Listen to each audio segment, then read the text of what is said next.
Hi, it's me, Carrie Silver Lining Mena, in another episode of Silver Linings. As you know, I like to make these things all about me because I am on a mission of self-discovery. But I don't want to pretend that I am that interesting, so I try to make it all about the collective me, and it is my intention that you guys learn through me.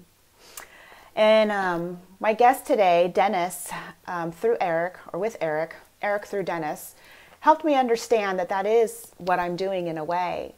He says that people are learning through my story.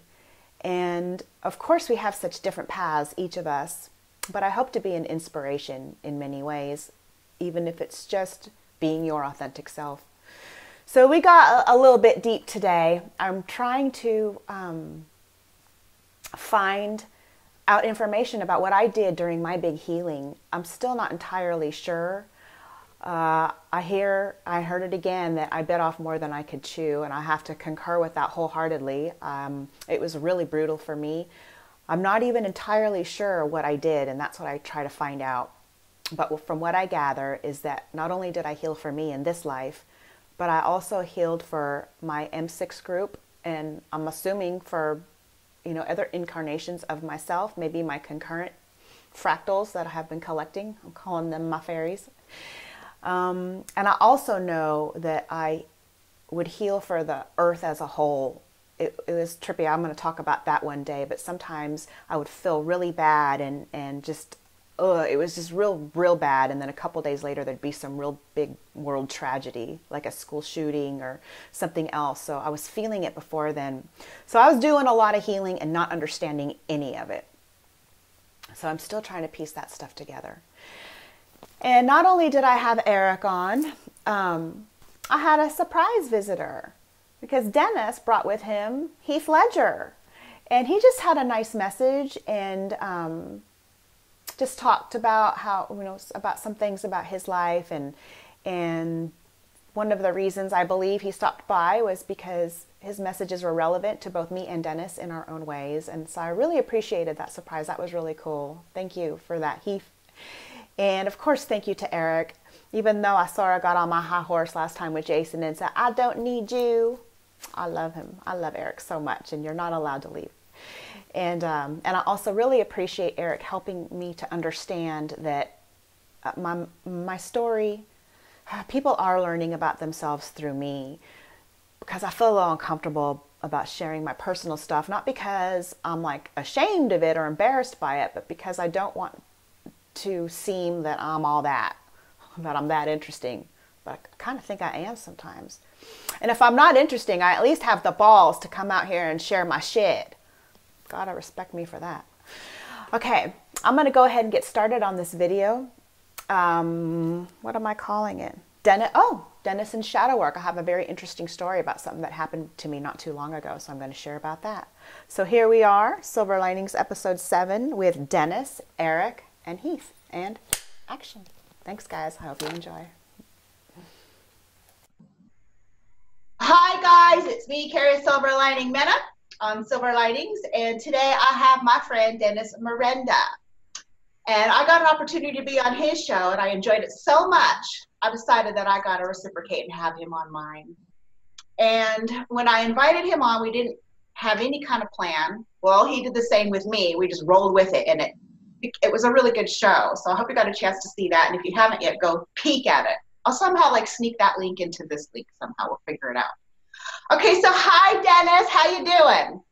Hey, girl. I'm good. I'm really good. How you going? It's okay over here. I was worried that we wouldn't be able to do this because we were having crazy winds. And I already told you the story. The internet's been down and power's gone out, and my kid's school keeps texting me and telling me the school buses are going to be late. I kept putting Dennis off, saying I'm not ready yet because my kids aren't home yet. And then I realized that they've been home for a while. They went straight upstairs. I had no idea. Okay, so I really appreciate you, just saying, sure, I'll do whatever. Because I only have been kind of thinking about what I want to do today. And I forgot about this. I had a crazy experience the other day. And I'm going to put that off just for a sec because it was weird. It's a little off. And I think it leads to what we're going to talk about. But before that, I want you to introduce yourself. I know you're Dennis. You're from Australia. We're in different time zones all together. But tell me a little bit about your story. And the way I'm going to start that is give me the lead up about how you met Erik. Well, wow, Mr. Erik Matters himself. I'm a psychic medium. So how I met Erik? Well, bored at home one day, browsing the net as you do, and I stumbled upon channeling Erik, and which led to the website channeling Erik, and I found all this long list of archives. Read the story about Elisa, his mom, and Erik's story about how he transitioned in his life, and I just found myself reading everything that was there, watched all the YouTubes, so invested in it. And Erik didn't really pop into my awareness. I didn't pick up on him straight away. But he was kind of there. He'd be around me now and then. He'd pop in. He'd prank me, and in doing that as well, which with my development, with me working on myself as well. So he's helped me a lot with that. But I just stumbled upon it, really. That's how I was led to Erik. Many of us do have some huge life catalyst that pushes us forward. But once we get to that place of discovering him, the story is almost always the same. I was hooked and I devoured it. I binge watched, I binge read. That's the same every time. It's such interesting stuff, huh? Absolutely, yeah. And ever since then, he's kind of hung around like a bad smell. God love him. I love him. He's helped me. He's helped me a lot, and I've said this to him so many times. But he's helping me change my life, because it's because of him that all of these wonderful things, all these opportunities that have come my way, and I have a lot to be thankful for and grateful for. And he's awesome. He's unlike any spirit guide I've ever worked with. He's unique, and I love it. Isn't he? I agree. I mean, and that's the same story I get from everyone too. How much he has changed and enriched their lives, and that goes for me too. I'm nuts about the guy. And I'm going to take this opportunity. I didn't plan this, but last week I went on this tirade with Jason. I know you watched that show, and I was like, I don't need to tether my name to him anymore. I got my own self. And while that's true, I will always tether myself to Erik, because he's part of my soul family, and I love him.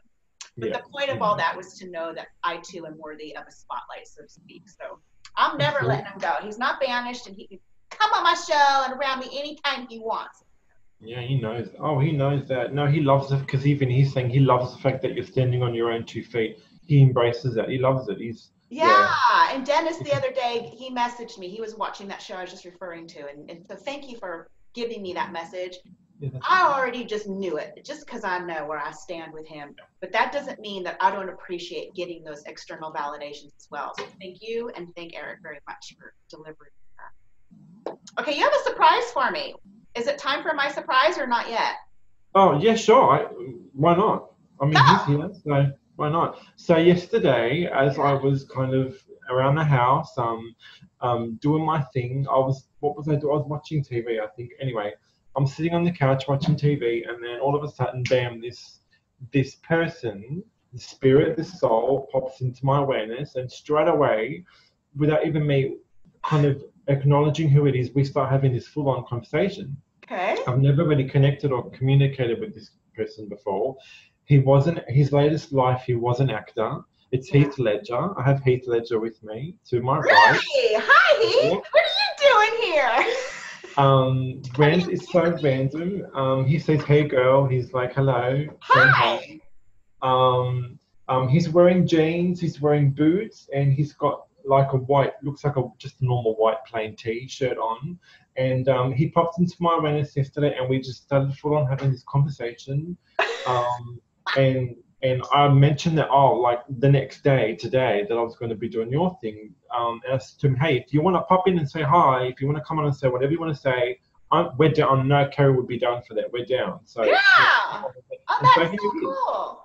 Well, Heath, did you have a message that you wanted to share? And if not, I invite you to jump in on what we're going to talk about.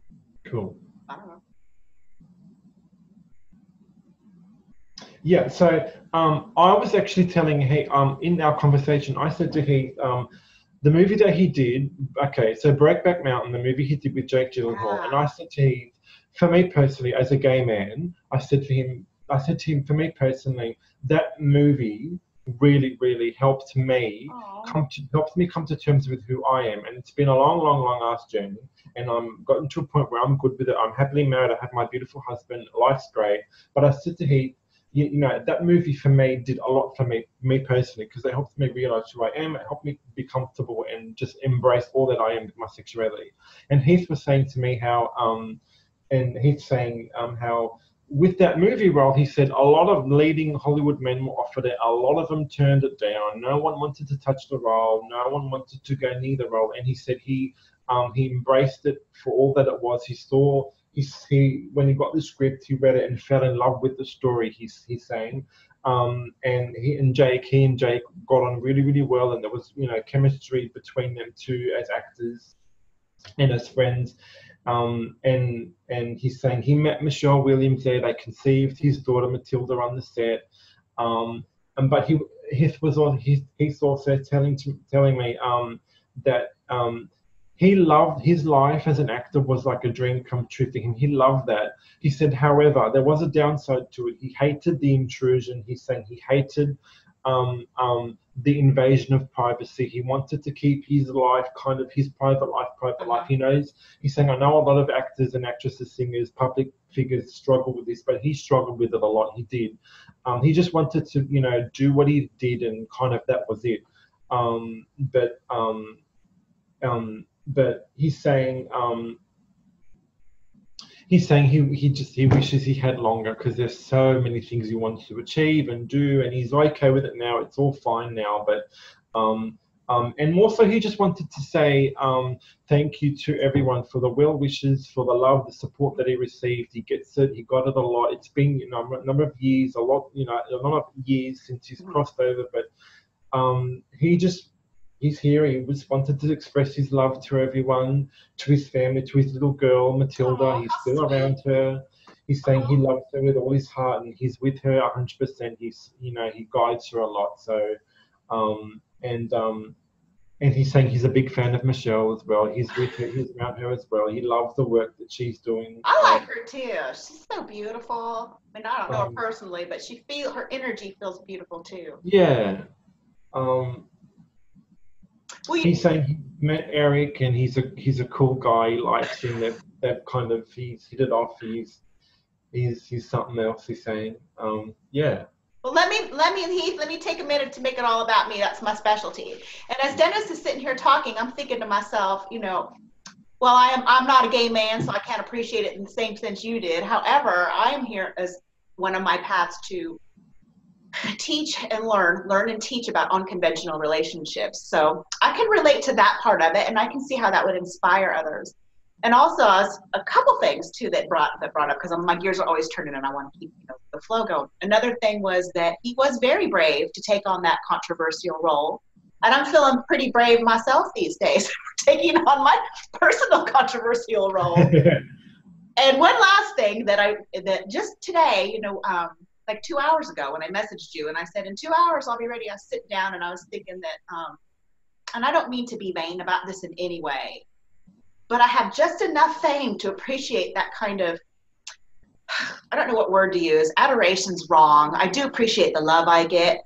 Mostly I appreciate the opportunity to teach and speak, but I don't have that same thing. It's like a little tiny world. I can still be, go to the grocery store and all that. I can imagine how that would just be too much pressure to not even live a normal life. Yeah. So thank you. Thank you for, helping me just through, what you just said right now, find some appreciation in my own situation. I already had it, but that's a little. He's saying you're welcome. And he goes, you got it going on, girl. I'm working on it. Thanks, Heath. Okay, I invite you to stick around. If you want to pipe in, by all means. Thanks, buddy. Okay, so let me start. I want to talk about shadow work. And when I asked Dennis, how do you feel about talking about that? He wasn't really sure what I meant by it. And I said, I don't really know either. So is Fairy Girl around? Is she here? Yes, yes. Yep. Okay. I've got Erik, I've got Heath, I've got Fairy Girl. Oh, really? Oh, it's a party. That's cool. Okay, well, one of the reasons I felt prompted to talk about this is because, well, I'm always so curious about my own story. So I'm wondering about my personal shadow work I did. And my definition of shadow work for me was right after I had my awakening and I had to go through my dark time. And I've used this analogy before. When you want to clean your house, clean your closets out, purge whatever, it's a huge mess first. It has to be way more messy before it can get clean. So for me, the shadow work is the messy part. And it's, you know, it's where you're breaking down and you're stripping yourself of all of the things the world dumped on you. So I used to say things like, or, you know, when they say, remember who you are, that, you know, that we're always told that, remember who you are. And I'm like, more, forget who you're not. You know, strip off all that shit that you are not. So my shadow work consisted of constantly journaling. But I couldn't just journal to nobody. I had to have like a recipient of that. And that's where my twin flame relationship came in, is because I needed another person, and Michael was that person for me. And just to keep you guys up to date, I'm sure you already know because I never shut up about it, but Michael was one of the M6. So for me, my purge was all through writing. And I know other people have different ways. Let's find out, you know, if what you did when you got ill, was that your version of shadow work? Fairy Girl, or whoever wants to answer. So,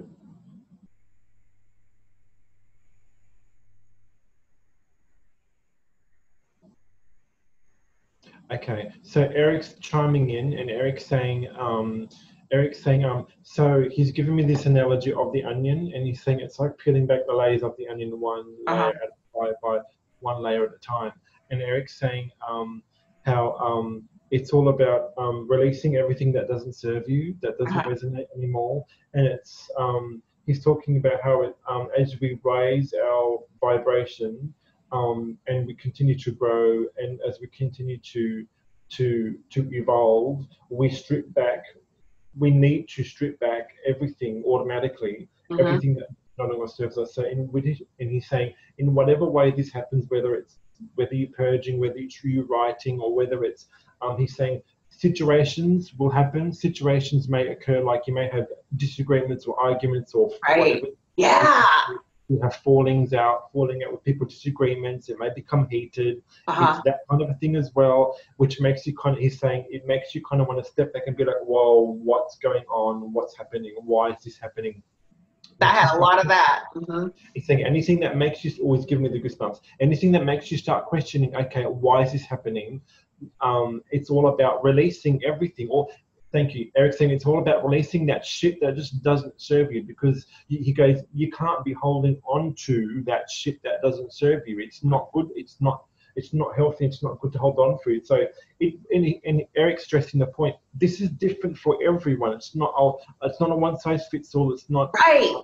Everyone's experiences is different and valid, he's saying. It's not just because one person experiences one thing and then someone else experiences a different thing. It is what it is for you, he's saying. It's not, rather than be all judgmental and be like, oh, well, that's not blah, blah, blah. You know, like, I hope I'm trying to explain it best I can. That's exactly what I was wanting to know, you know, that because I do it through my writing does not mean that's everybody else's. And you mentioned feeling ill. You know what I do? I have this hand condition, and I finally learned that the reason my hands, they were almost continuously fucked up, and they would be so raw that I couldn't hold anything. I couldn't even brush my teeth. And now, because I'm much better in my journey, they only get bad after I've processed something. So then I release it through my hands. So sometimes, would that be considered shadow work too, or is that just another form of release, or is that the same thing? Erik's saying yes, absolutely. Yeah, it's releasement. I stopped myself. He's like, no, repeat what I say. Don't hold back. He's saying it doesn't matter what label you placed on it. It's the same. Whatever it is for you, whatever it is for you, it's what you define it as is what it is for you. He goes, fuck the label, get rid of that. Who gives a shit what place what any, he goes, you can put whatever any, oh, there's a butterfly. Place whatever kind of label you want on it, don't matter. Whatever it means for you, whatever resonates with you is what it is. And Eric's saying, yes, he's agreeing with what you're saying. He's resonating with what you're saying. Now, the reason why I was smoking and swallowing is because Fairy Girl's given me this image of her being in a bikini on a beach. I don't know why, but she's like, she's got a margarita or a pina colada, whatever this is in hand, on the beach, loving her body, loving life, loving herself, and she wanted me to give that image. Sorry, I had to say that. Well, I'm going to tell you something after we do a video that you're going to get a little kick. I don't want a secret about that. That's funny.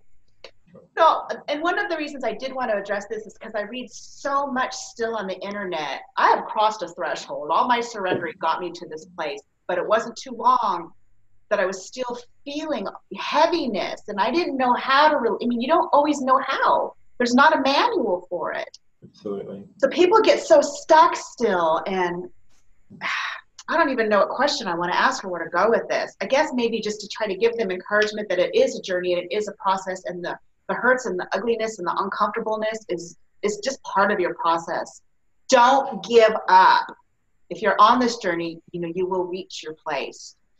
Yeah, Eric's saying, yeah, he goes, a lot of people now, you're going to be finding that a lot of people now more than ever are kind of going through little things. He goes, you notice that a lot of people are going through some shit, they're going through stuff, either you're having disagreements or you're having fallings out or whatever this is. He goes, a lot of people within that, well, I was going to say within the spiritual community, but not just about everyone in general, we're all going through some sort of stuff. But he wants to say, he's saying this, okay, he wants to address something. Okay, so Eric's saying this. Within the spiritual community, he's saying, even though, you have a lot of differences, okay? There's a lot of differences, you've got your mediums, you've got your psychics, you've got your energy workers, you've got your intuitives, you've got your just random, ordinary people that are just drawn, whatever the hell label you want to place on it, it doesn't matter. First of all, he's saying, with your guides, the spirit guides, the angels, the angelic realms, they don't care about labels. They don't care about the labels. Right. We care about the labels. They don't. They don't define us by labels. We do. Yes. And Eric's, he's on his soapbox now, God love him. And he's saying, but he's noticed that there's been little things here and there within certain groups, especially with your groups on your Facebook, you've got little cliques happening and people disagreeing with one another and he's saying all this shit's kind of happening. There's a good reason for why it's happening. People, as we continue to evolve and grow, it's about it's self-learning. It's getting rid of, like we said, all that shit that doesn't serve you. It's rediscovering who we are on a soul level. That's fucking profound. I like that. Rediscovering who we are on a soul level is what he's saying. And just purging and getting rid of the shit that doesn't serve you, however that works for you, whether it's a physical symptom, whether it's whatever it is what he's saying. Yeah, I feel like, the universe shakes our shit up to propel us and move us forward. So if you find that silver lining and you don't let the exact details of the drama suck you in, and you can just back off and say, I'm meant to go somewhere else without weirded out that it's such a smoother transition. That's all we're doing. It's okay to be different. It's okay to have a different view, a different opinion, a different belief system. He goes, people, that's okay. If you experience something one way and then someone else disagrees, it's okay to disagree. He goes, it's not the end of the world. You're going to have a variation of different opinions and different experiences. He goes, you can't have everyone experiencing the same thing. It's not a one-size-fits-all thing. It's okay to be different. It's okay even to disagree. If someone, he's saying, if you don't resonate with someone, that's cool. That's okay. Don't kind of get caught up in the whole moment and, let it become this big thing. Don't be doing that. Just agree to disagree, find your truth, and find whatever kind of resonates with you. And he's Eric saying he's glad you kind of raised it because he kind of wanted to talk about this. So he's really glad that you've kind of brought it up. Well, I call it like my parallel realities. Because, and I'm going to say it again, I can be standing here and you can be standing here. You're attracting your truth and your reality to you, and I'm doing mine. And once you accept that other reality is valid and true, then you don't have to be right all the time. You can totally accept another person's truth, and it's cool. That's the way the universe is. Why are you giving? Eric's like, I love how we've gone from sex to like some deep and meaningful shit. The parallel between is funny. Well, I'm gonna go right back to sex then. Okay, this is my strange experience, and normally I wouldn't even think twice about it, but because of what happened, and because I'm on this healing journey, I'm wondering if this is one of my shadow works that I didn't even know I had to do. But yesterday I had to go take something back. I got a Christmas gift, and I just decided I'm not going to use it enough to justify the price of it. And I pulled in a parking spot, and a big SUV pulled in next to me, and the motor was kept running. Well, I collected all my stuff, and I got out of my car, and I looked over, and it was a young man. I don't know how old he was, 18-ish, and had his pants down and his hand wrapped around himself. And he was looking at his phone, and he looked over at me, just totally casual, like, oh, hi. And I got like a grin on my face, and my thought was, figures, it's me who's going to pull next to you, right? So if I had my kids with me, I would have been pissed. But because I did it, I was kind of rolling my eyes. I didn't know how to react. I didn't want to overreact. So something in me told me to grab my phone, and I start taking pictures of him. And he flips out, throws his car in gear, and takes off. Now, that was just a weird situation, not necessarily worth mentioning on my show. However, when I was a little girl, I had almost the same exact experience. It was on April Fool's. I don't know if you guys have that, but it's a big joke day. You're supposed to, do pranks and stuff.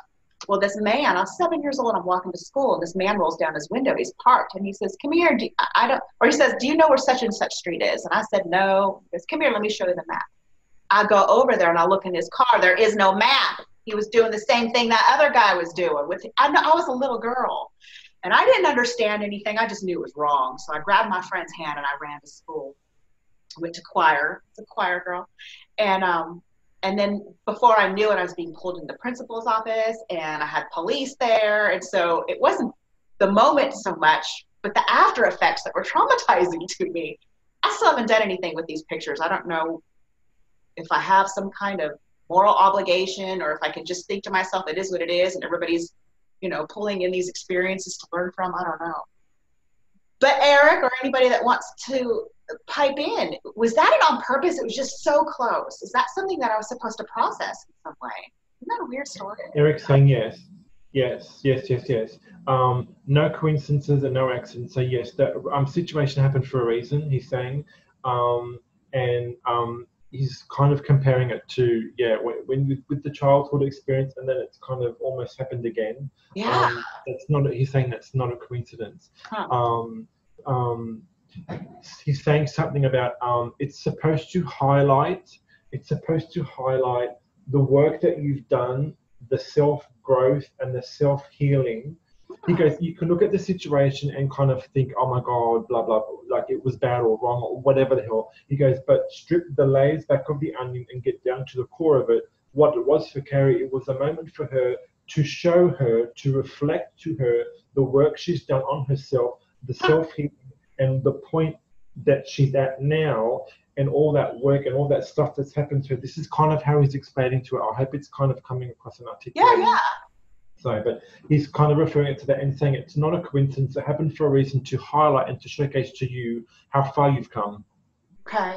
In a nutshell. And another reason I chose to share that story is because my big controversial pulled video with Jason, it made people feel comfortable with sharing their own stories. And that really is one of my motivations, is I want people to be able to recognize it, talk about it, ask about it, share about it, because it helps. And it's part of our purging. It's part of our shadow work to talk about this kind of stuff.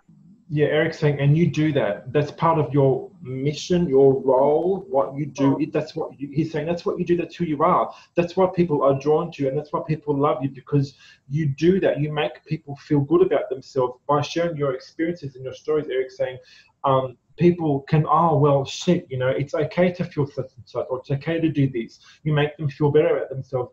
He's saying, so you talking about your experiences and what it means for you is helping so many other people. This is why you do what you do, and why you are the way you are and who you are, because they learn with you. You're learning as you go, and they're on the journey with you, learning about themselves, learning about you, but also questioning themselves too, is what Erik's saying.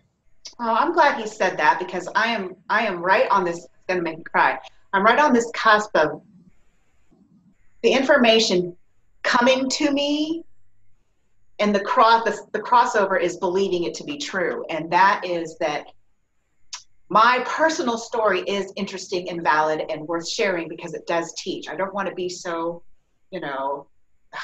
narcissistic to think, I feel like, it's all about me. I make that joke, but I do think I have things to share with people that they will find, if nothing else, if they can't relate to it, trippy. So let me ask this, because when I never got to understand this, and I haven't asked about it in a long, long time. And before, I don't think I had the knowledge, the frame of reference, the dialogue, the vocabulary to understand it.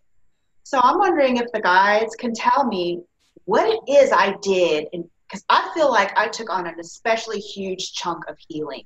I mean, it almost killed me. I know I'm not the only one. But Heather's higher self, she said to me one time, she said, in my opinion, you took on too much. I agree with her. But what exactly did I take on that almost killed me? What was that? Erik's saying sometimes we bite off more than we can chew. It was he's making me feel like it was just a bit, say it again. Yeah, she bit off more than she could chew. Okay, thank you. He's saying within Carrie, there's this inner strength that she's beginning to learn and realize just how strong and how powerful and how magical she really are, which is part of her journey and part of her growth. In the realization of her, with learning how strong and powerful she is, it's her wanting to experience everything. It's her wanting to absorb as much as she can for not only the betterment of her soul, but for the collective that she comes from the higher self that she comes from. Yeah. It's the betterment of not only her, but for all of you. It's a combined team effort thing. So whatever knowledge that she's gaining is for the benefit of them. And he's saying so she's like, this like almost like this child with like, such with these big hopes and these big dreams and wanting to experience all this stuff, and then you come down into the physical world and you incarnate, and then it's like, oh my god, shit, what have I done? Like, holy shit, like, can I really do this? What am I doing? What am I here again for? What's going on? What does this mean?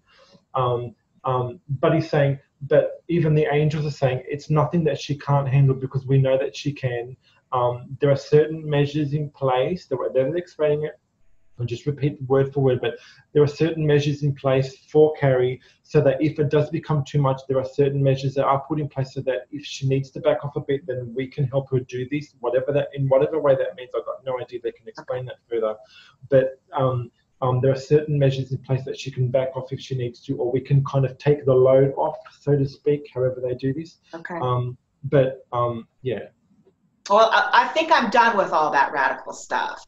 Yes, and I kind of feel like, I don't know if this is a truth or just my own wishful thinking, that the rewards I will reap from here on out will directly correlate the shit I went through. So I feel like I got some magic coming my way. This may sound corny, but they're showing me a book, new chapter.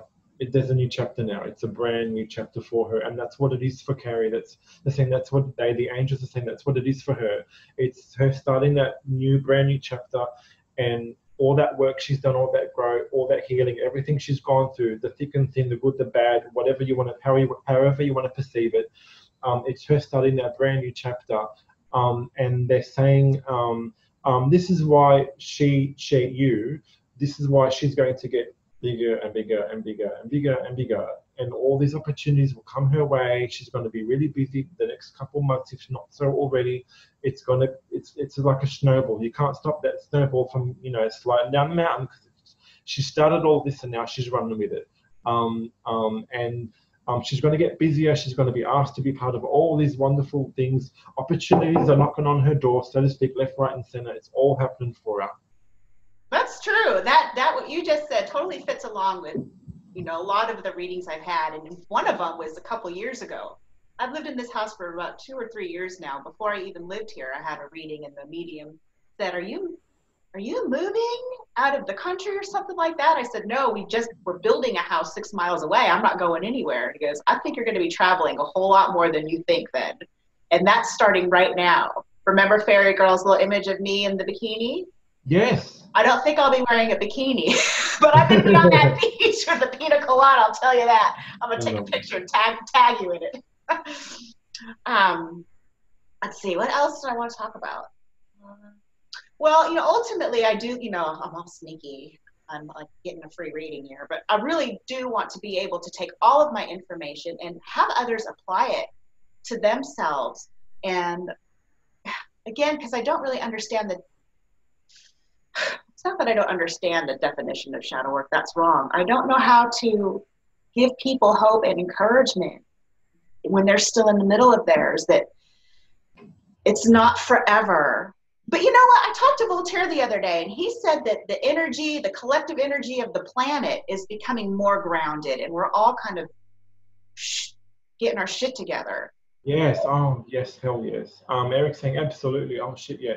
But Eric's saying you don't need to necessarily do anything profound. You just being you and doing what you do is helping people realize who they are, and it's helping them with the self-discovery of their own, because people are going to be led and guided your way, who are in that moment where they're like, oh my god, all this shit's happening, what does that mean, and what am I going through, and blah blah blah, and they're going to be guided your way. They're going to stumble upon your YouTubes or whatever this is, and they're purposely guided by their angels and their guides your way.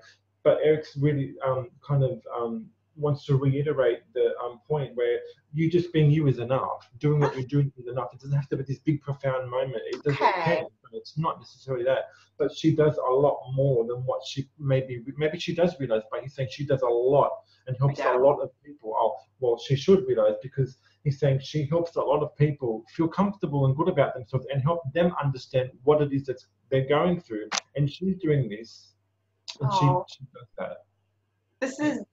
She's getting these.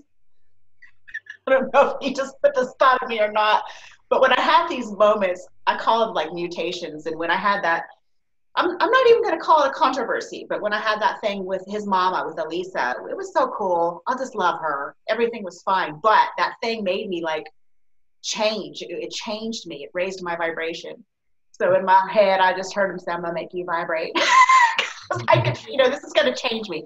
This, the message he's giving me, because like I said, I hear the information and intellectually I can see what is being said to me, but believing it is another story. But I'm going to get there because I'm me and I'm unstoppable, and I know this. Absolutely. Yeah. And he's saying you've done so, like he's saying she's done so well. I keep talking about in the third person, but anyway.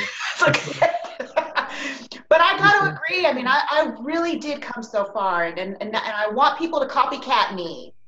I was just some, I'm not beating myself up. This is my verbiage. I was just some dumb girl that sat around and watched Judge Judy all day.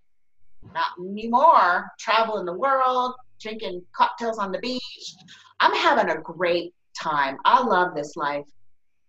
There it is.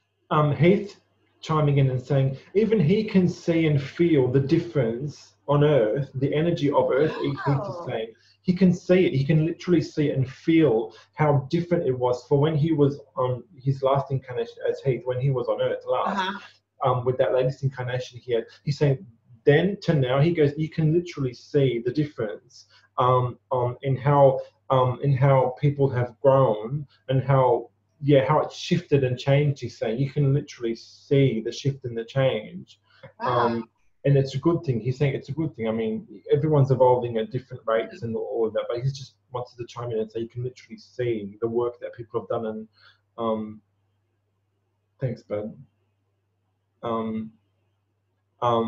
I'm hearing my guide saying,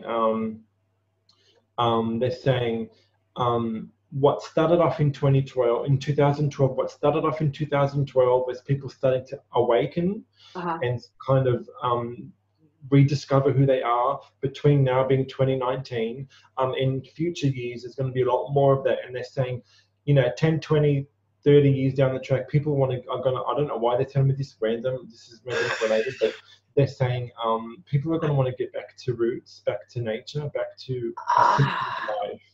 But they're going to want to strip back the layers. It goes down in generations down the track. They're going to want to strip back the layers and get back to being a simple way of life, is what they're saying. I don't know why they're telling me that, but I don't know. But you know what popped in my head when you did is like one of my boys, my younger one, and like the timing's right. He's 11, so in 30 years he'll be ready for that. But I could just see him being that nature boy, just giving up the world and living in a cabin. That's his fantasy. For Christmas, he wanted a rug that looked like grass, and he just likes to roll around in that rug. So sweet. Got my boy a rug for Christmas. And they're saying people are going to want to do more, like they're going to come up with in creative ways to they're going to want to work the land. They're going to want to be more self-sufficient. They're going to come up with ways to earn an income and to do things where they're not going to have to be in the corporate rat race. It still will exist. People will still live in that kind of a world, yes. Yeah. But there's going to be more and more and more people wanting a simpler, back to basics kind of a life. Oh, all right. I like that. I think that fits in because we are just talking about how we progress from one phase to another, whether it's the whole energy of the universe or on an individual level. See how I tied that in there? I made it work. Yeah. All right, Dennis. I think we did good.